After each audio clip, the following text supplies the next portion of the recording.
on this episode of The Clarity Code. Plus, X, Y, and Z, that whatever problem we're solving for, that's what creates a happy customer. Not just speed. Think about it. Speed doesn't block TikTok. No. Speed doesn't make sure the Wi-Fi gets to the porch. It's a proponent of the equation. It's part of the equation, but it's not the whole equation. And people might not understand the difference even between an upload and download speed. So they might think, oh, I'm getting 500, download, but they have like 1 megabit per second upload. And they're why doesn't my Zoom work? That's right. I'm laughing because that's literally the conversation I had with someone this morning. The Clarity Code, presented by Commotion Engine. Clear insights from marketing leaders. All right, today on the show, I'm joined by Jordan Wehe, the co-CEO and marketing director at Jade Communications. He's the self-described head Wi-Fi wizard. Jordan and his family have taken a nearly century-old local broadband company in southern Colorado and scaled it in the face of giants like Spectrum and CenturyLink. He's using some out-of-the-box marketing techniques, some creative community programs, and even video storytelling to win marketing share in an industry where the competition usually feels pretty untouchable. So today we'll dig into how he's scaling a small business against massive ISPs and the strategy behind customer retention and the future of broadband. So Jordan, welcome to the Clarity Code. Hey, thank you. Good to be here. That was a great intro. Yeah, you sound really cool. Let's talk about the obvious. Spectrum and CenturyLink, they really dominate the broadband conversation in most towns. How does Jade carve out space when you're up against these companies with a massive budget and a really national reach? It's really like a David and Goliath story because we should have been blown off the map. That's the silly thing about it. Yep. But by being very strategic in our marketing choices and the way that we go to market, we've been able to really cut out a nice slice of the market. And I think it starts with understanding your audience. Yeah. And this is something that I think a lot of people just don't get. Most people don't know what 100 megabits per second is. Right. Like if I asked your wife, what's 100 megabits per second? Yeah, they wouldn't know. She'd be like, oh, no, I have no idea, right? Yeah, and the thing is, that's normal. Normal people speak that way. Don't speak that way. Can I use Instagram? That's all that matters, You're right. Does my game freeze? Does my work from home Zoom freeze up? So I think that's the first part of creating a really strong brand is understanding your audience. And for us, we have to talk like our audience talks. We can't sell them 100 meg for X dollar price or a gig for Y dollar price. People don't talk like that. What they do talk like is, I work from home, Brandon. I need something that works for my work from home. Hey, I'm a hardcore gamer and I live on Discord. Give me something that works for that. I love that because I get salespeople walking up to my doorstep at least once a week, and they hold up the signs of like the speeds, the upload, the download speeds. And for someone like me, that can probably work pretty well. But I think for most people, like you said, that just doesn't resonate with them. And so how have you formed your language to really speak to people the way you're talking about? Well, it's a top to bottom restructuring and rethinking about how we go to market. And so if you go to our website, gojade.org, you will see that we don't even mention speeds anywhere on our website. Like, you have to really dig for them because the people that want to know like you are going to find them. Yeah. We've created specialized plans that solve the problems of the unique use cases of our audience. For example, we have a plan called gaming. It's just for gamers. And it is hardcore. It's top of the line Wi-Fi 7 router, massive speed, low latency. Most people don't understand that unless you're a gamer. Yeah. We have another plan called Work From Home Warrior. Okay. Built around minimizing distractions and getting the most productivity from the home office. Another one, Brandon, my favorite is Connected Country. Connected Country. Yeah. These are for our customers, rural Colorado, right? They have massive amounts of property and they want Wi-Fi from fence post to fence post. Oh, wow. When does speed solve that problem? Right. Doesn't matter how fast it is if it can't reach the barn. That's right. So we've created specific packages for the use cases, for the challenges our customers are trying to solve. So you're speaking to them right where they are. And I saw this for the first time on your website. I saw like a customer profile quiz. Where did that come from? And how did you get the idea to really market on that level? So it's so funny because that actually came from a customer. That idea came from a customer. She's like, well, my kid's a gamer, but I work from home and we live on a ranch. Okay. Right? They kind of have a little bit of everything. So we created this quiz and we gave weight to different questions to help a customer figure out what's the best plan for me in that moment. That's awesome. I mean, and it worked. This idea was genius because people can relate to those things.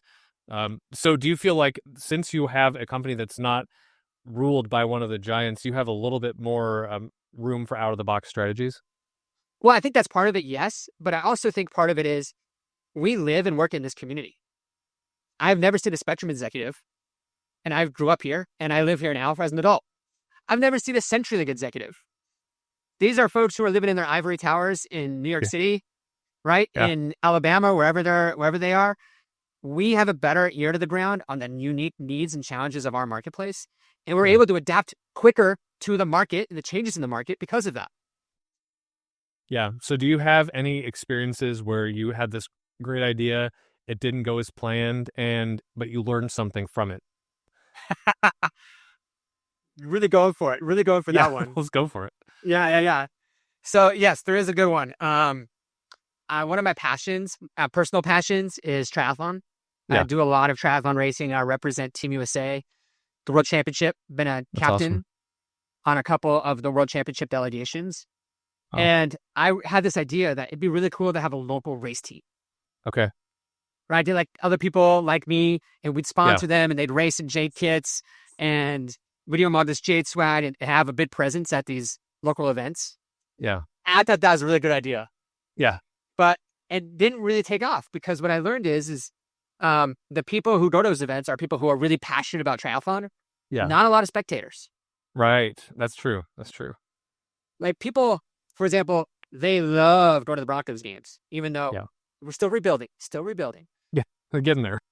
But they love wearing Broncos swag. It's like a thing that people love to rally behind. For whatever reason, triathlon is just not that. And there was a disconnect when we were developing that. And I'm glad that we never launched that program because I don't think there'd be any margin there. Yeah, that's true. I mean, passionate people is not the same as spectators, but the brand presence, is a thing in brand recognition.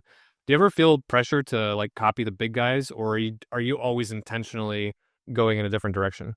I think it's a constant pressure for a lot of companies as they see the big guys doing X or Y, and they're like, oh my gosh, we have to do X and Y. I think it's more important to slow down and say, how does X and Y help accomplish our brand strategy? Yeah. I see this all the time. I see a lot of brands who are on all the social medias. You're going to like this, Brandon, right? They're on all the social medias, but they post the same content on each one. Yep.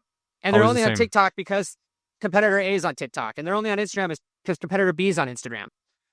I think there's more juice if you squeeze the channels where your audiences are, and you build strategy within the channel. If you're not talking to them where they are, it's not gonna hit them. Totally, that's not where our audience is. So I'll give you an example from our business. Our customers don't use TikTok. Okay. Our audience does not use TikTok. It's rural America. They drink Bud Light. They live on acres of land. Okay. And they think TikTok is Chinese propaganda. Argument could be made. It could be. We don't know. Or maybe we do. But anyways, our audience is not there. Spectrum, CenturyLink, other companies are all over TikTok. So we go to where our customers are. For example, we know our customers are on Spotify. They love streaming music. So what do?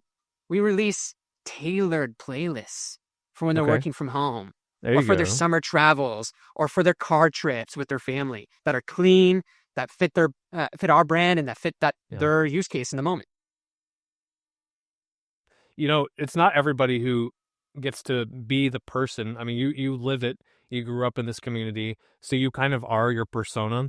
But what are some ways that you've really dug in to discover, like, who are we actually marketing to?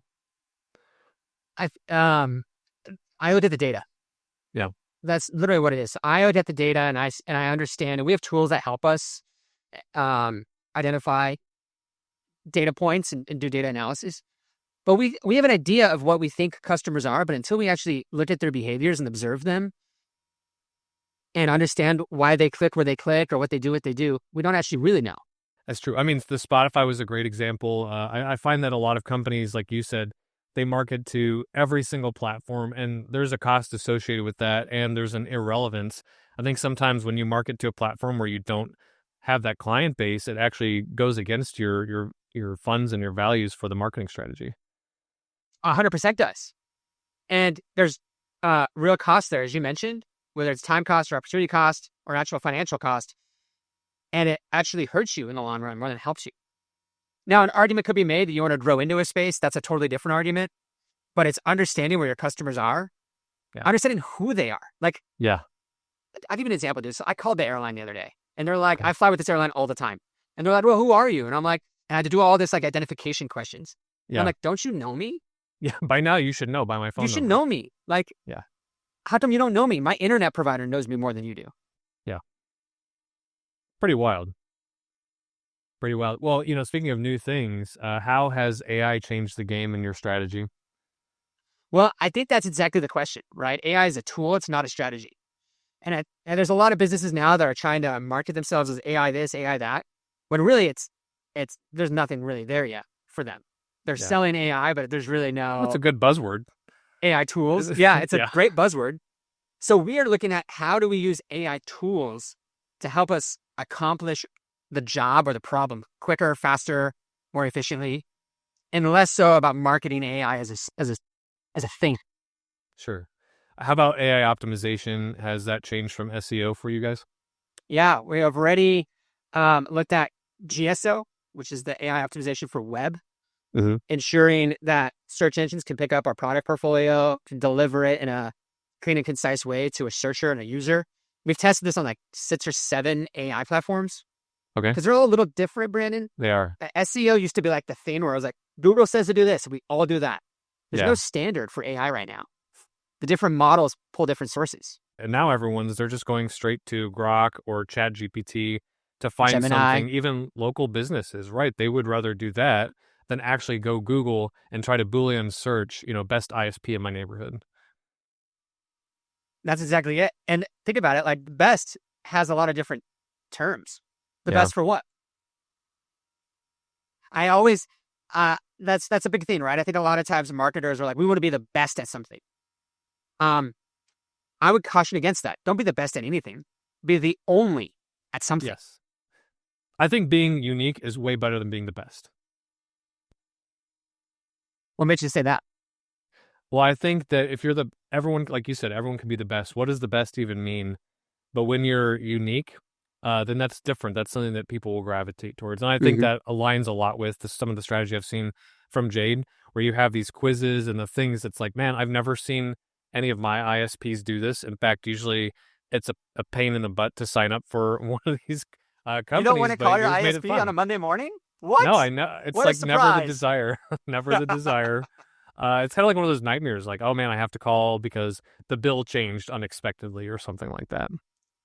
Well, and that's, it's funny, Brendan, because that's our entire brand strategy. You just summed it up in a sentence. It's most internet providers are really boring. Yes. And they change the bill and they're not fun.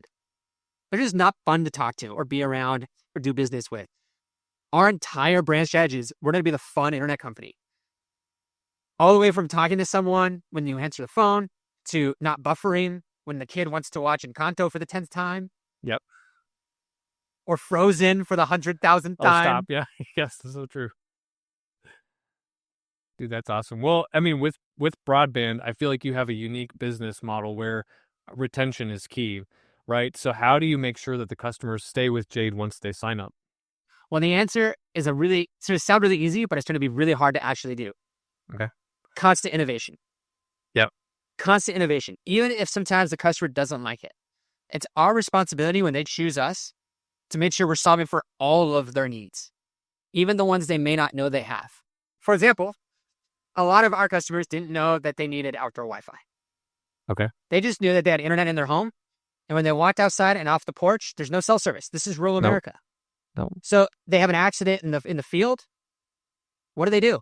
Wait for someone to find them? Crawl back to the porch? You can't make a phone call. I've fallen and I can't get up. Just get them the buttons.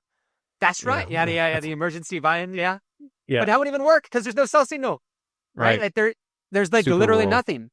So this was it's the problem that we set out to solve was how do we create amazing Wi-Fi experience that started indoors, but they could deliver amazing speeds for a mile long outdoors. And we developed hardened units where we're solving for this challenge now in our rural communities.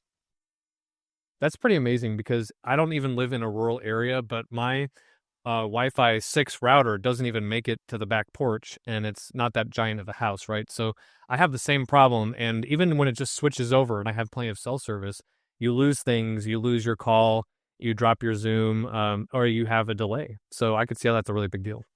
And what's interesting is I mentioned the data. The best thing a marketer could do in terms of looking at data is an annual or semi-annual net promoter score.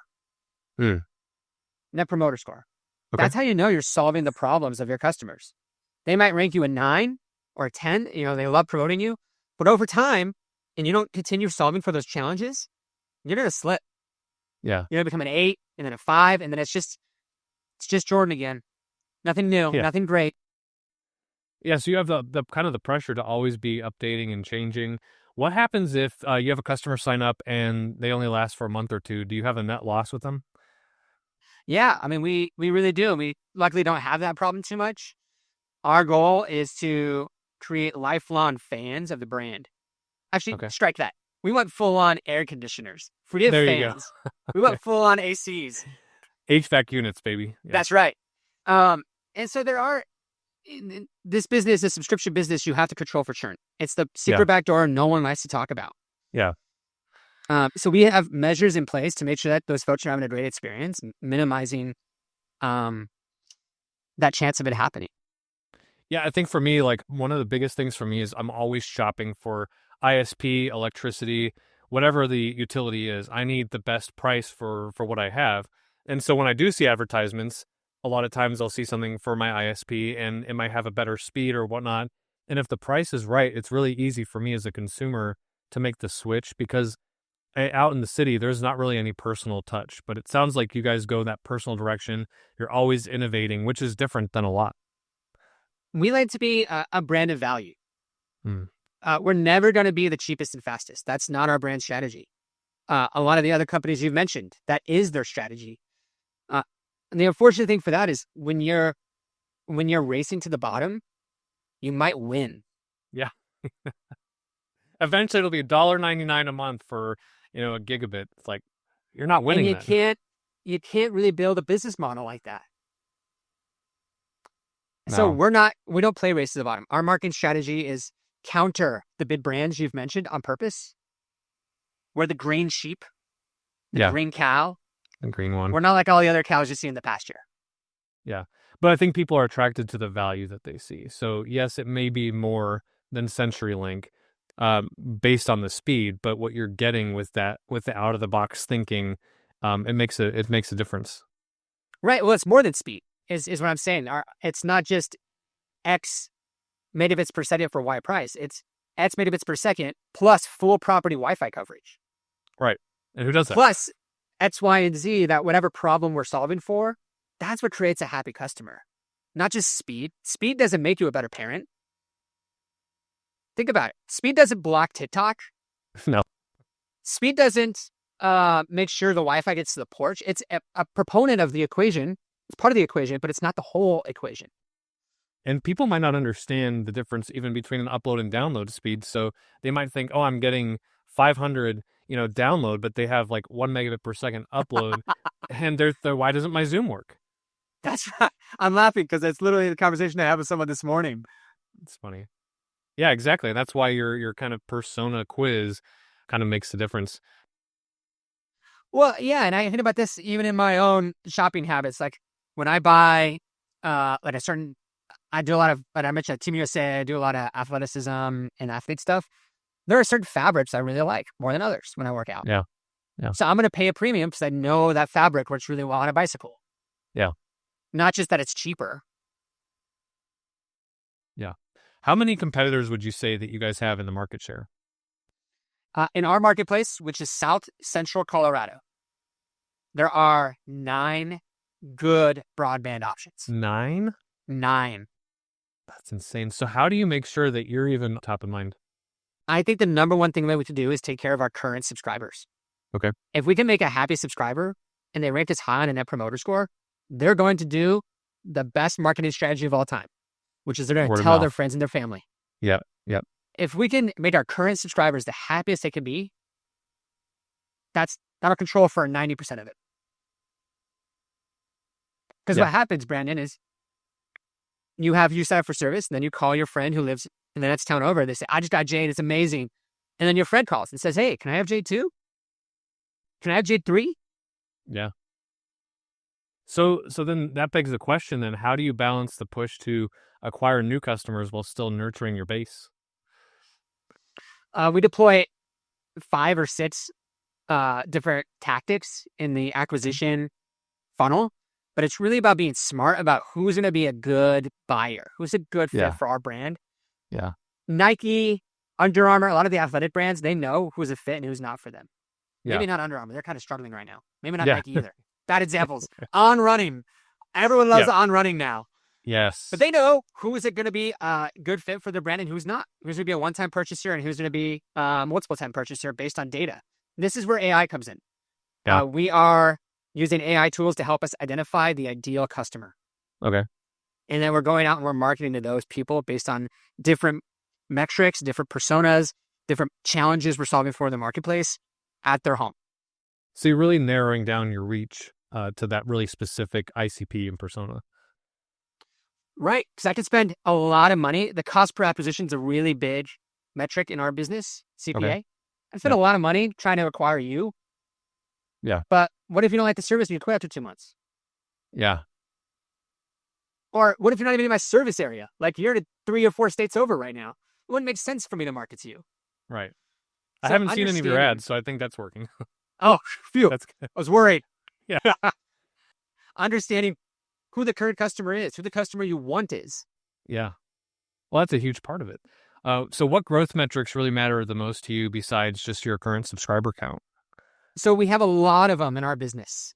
We have, of course, the regular marketing ones like cost per click, the ones that you'd see like when you're running digital ads, like a digital video or something, cost per acquisition. My favorite one, the biggest indicator for me is Net Promoter Score. But second to that is an acronym called ARPU. Stands for Average Revenue Per User. Average Revenue Per User. A lot of subscription-based companies use this as a metric to understand to the degree what problems are being solved for on the customer's home. Okay. If we have a low ARPU, that means we're only solving for one problem. Okay. Internet access. Sure. But if we have a high ARPU and we are growing our ARPU every year, that tells me we're solving for more problems. Problems like cybersecurity or outdoor Wi-Fi or connected cameras. Yeah. Or parental controls, making sure that parents have tools needed to block unsavory or non-child, content on the internet. Sure. So what you're telling me is you're more than an ISP. You're really solving for the problems of connectedness in general for your customers. I like to think of ourselves as like a smart company. Smart.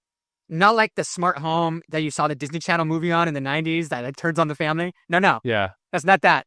Yeah. We're a smart company in the sense that we're connecting everything that they want connected on the internet. Yeah. And then we're going beyond their home. We just launched a service, Brandon, called Smart Town. Okay. Which allows people to enjoy the Wi-Fi they have at their home throughout the community via Wi-Fi hotspots. No way. We actually, as part of our community give back, we are letting all first responders throughout our entire service area have free access to Smart Town so they can save lives in areas where there's no or poor cell service. Wow. Okay. So they have internet connection virtually anywhere in your coverage area? Anywhere in our coverage area. A third of the state of Colorado. That's huge. That's something that my provider would not do. That's a bummer. Yeah. We need to get you to switch to Jade. We switch to Jade. Well, that begs the question, if it's such a great service, what's stopping you from like going beyond the borders of southern central Colorado?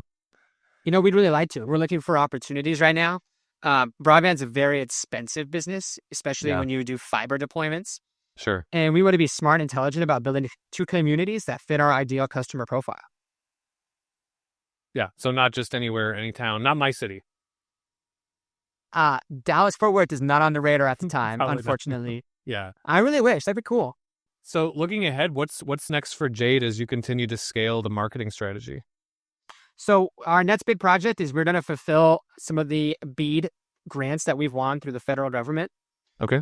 This was part of the Biden administration. They launched the BEAD, Broadband Equity and Deployment, Access and Deployment Program. Sure, to make sure everyone has access. That's right. So we're fulfilling our obligation as part of the BEAD program to communities and pockets throughout Southern Colorado that don't yet have good service. Okay. Or service in general. And then we're to continue listening to our customers, solving for their problems, and bringing new services that use the internet, but help a subscriber at their home or at their business. That's going to be really cool. What a unique thing to do. We're really excited for it. Yeah, I like that. So in addition to what you're doing in the future and part of your current plan, obviously you have your list and your channels. You have a great offering. So when it comes to content and your creative, do you lean on primarily video, graphics? What's your main go-to for content that really helps retention and clicks? It's all of it. Yep. It's the Neapolitan ice cream. Oh, nice. Right? You have to have, I would argue that you have to have all types of content. Okay. We have several videos that we use, ranging from testimonials to brand videos. We use lots of creative in terms of pictures. Love me some GIFs. That's so millennial. Some millennial of me. I say I like a GIF. Yes. But we use stop motion. We use all types of animation and graphics because we have to find ways to stop the scroll. Yeah. People go to social media not to learn. They go to educate, to entertain themselves. Yes. Yeah. They're not looking to learn anything. Yeah. No. So how can we use entertainment, be native to the program or the software, and catch their eye? Okay. So how do you do it? Well, it requires a lot of different types of content. It's a creative copy, a good video team and audio team, and understanding what that subscriber or that customer or that prospect, what pain point they're trying to solve for when they see your ad. Love that. What platforms typically work best with ISPs? Well, every market's different. So understanding your subscriber, going back to the first part of this conversation, is key. Yeah. For us, Facebook. Okay. Facebook rules rural America. Yeah, I believe it just does. I don't know why. So Facebook is a really strong channel. I love email marketing. Email marketing is my favorite digital channel. Okay. And there's so much in email marketing, and it's very affordable to get what you need. Yes. We do a lot of streaming ads. So if you have like the Netflix ad tier, you'll see some Jade ads. Yeah. Oh, nice. Yeah, but I think the interesting thing with content, Brandon, is you could do all these different things. The video, the audio, you're going to have a whole kitchen of different things you're producing. But you have to understand how they actually come together on the plate of the customer. And I think that's where there's some missed opportunities sometimes. Is we do all the things, but we don't realize where in the buyer journey these different things hit them or what problems we're actually solving for. We might think we're solving for X, we're solving for Y. And if that customer is even an ideal candidate, they might not even like steak. Why are we serving them steak? Right. Give the guy a salmon. Yep. Yeah. So in the buyer journey, in your industry, are people usually moving in from a remote location, or are they switching ISPs? Like, what are they doing when you get them? It's a combination of both. Our area is in a lot of development as part of COVID. A lot of folks moved to the mountains and want to get away from the city. It's the massive migration, but also a lot of development, which is great. Yeah. But we also played a space with 9 other providers. Yeah. And those other 9, they made mistakes just like we do. And we hope to be able to capitalize on some of them. I think about it this way. Like 30% of the country is always going to vote blue. 30% of the country is always going to vote red. There's no question about it. They're just like married to their philosophies. And but it's the middle 30% that determine the outcome of the election. That middle 30% is what we're looking for. Our customers that fit our ideal profile in that middle 30%. If we market someone like hard over here, doesn't matter where they are on the political spectrum, but just as an example, that is like a devotee to their current ISP, we're going to waste a ton of money and resources. They're not even a good fit for us. Yeah, there's people that will stay with an ISP for sure, just because of that name. They've been with them for 15 years. They're not going to change. Works there, no matter what. Right? Yeah. All the things. That's awesome. Yeah, so it sounds like really what I'm understanding from you the most is like really getting to know that persona, like who are you marketing to and where are they? And that way you don't overspend or waste your budget on something that's ineffective. Yeah, and what problem they're trying to solve for. What keeps you coming back and excited? Because I feel like marketing is a world that's constantly changing. You're having to change probably your strategy multiple times a year. Like what keeps you coming back and passionate about it? It's a humbling profession. Yeah. And, some things you think, oh, that's definitely going to work. It doesn't work. And other things you think, oh, that's not going to work. And it works really well. I think that's part of the competitor in me. It's probably why I'm like attracted to triathlon is it's such a hard sport. You have to train so hard to get marginally better. Yeah. It's the same in this business. Yeah. But marginally better wins a race. That's right. And now, the clarity check. All right, Jordan, it's time for the clarity check. Quick questions and quick answers. Don't overthink it. Just clarity. Are you ready? Ready. Okay. What's one thing that Jade can do that your competitors can't? We make the internet fun. Yeah, that's true. What's one marketing tactic that never works with broadband? Never works. Racing to the bottom. There you go. What's the most creative customer retention play that you've tried? We did a ice cream giveaway one time at an event. That's awesome. Was it green ice cream? It was green ice cream. Heck yeah, dude. That's awesome. What's a video campaign that you're most proud of? Oh, we did this whole testimonial campaign on property-wide Wi-Fi, where people could be outside, snow, rain, every season, connecting to Wi-Fi streaming their shows. Legit something I've never heard of until today, so I think that's amazing. Especially as we're hoping to eventually have more land for our family, and I feel like that's something I wouldn't have even thought of. I'd just be frustrated with being off Wi-Fi or trying to buy extenders. Oh, no. You need an outdoor unit, hardened, ready for the Texas summer. Hardcore, all the EMFs. That's great. All right, so what's one mistake smaller ISPs should avoid when they're trying to scale? Trying to blend in with the other big guys. Yeah. Because you'll just be covered up, right? Yeah, if anything is failure. Yeah. All right, what's the first metric you check in on your dashboard every day? I really am looking at ARPU. Yeah. I'm looking at ARPU too. What's you the just best want to say way it again. I know, I just had to say ARPU. What's the best way to win back a lost subscriber? Go and talk to them and be a human. Have you ever done that? I have. Okay. And what happens? You learn a lot from your wins, but you learn even more from your failures. And that's how you get better. I like that. I like that a lot. What's one out-of-the-box idea that you're still itching to try? Well, I really want that race team idea to work. I thought that'd be really cool, but that'd be so cool. maybe not. Maybe it needs to wait a little longer until triathlon's an actual sport people like.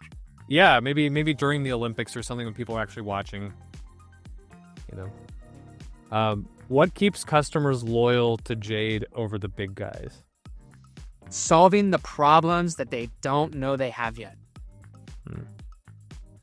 Wish someone could do that for my entire life. That'd be great. Think about it like people do it at restaurants. We just don't realize it. Like when we order steak, they ask if we want wine. They know the steak's going to drought our palate. Yeah. And they know wine means I'll probably order more things too. Probably. Yep. All right. Last one. In one sentence, how would you define clarity? Clarity. There is no mistake or no misinterpretation of who you are and what you're about. That's very clear. That's awesome. The clarity code. The clarity code. That's a great way to end this episode, Jordan. I appreciate your time. Thanks for joining us. Yeah, you're welcome. It was fun. I'm Brandon D. Marks. Thank you so much for joining me on this episode of The Clarity Code. We'll see you next time. Catch The Clarity Code on YouTube, Spotify, and Apple Podcasts.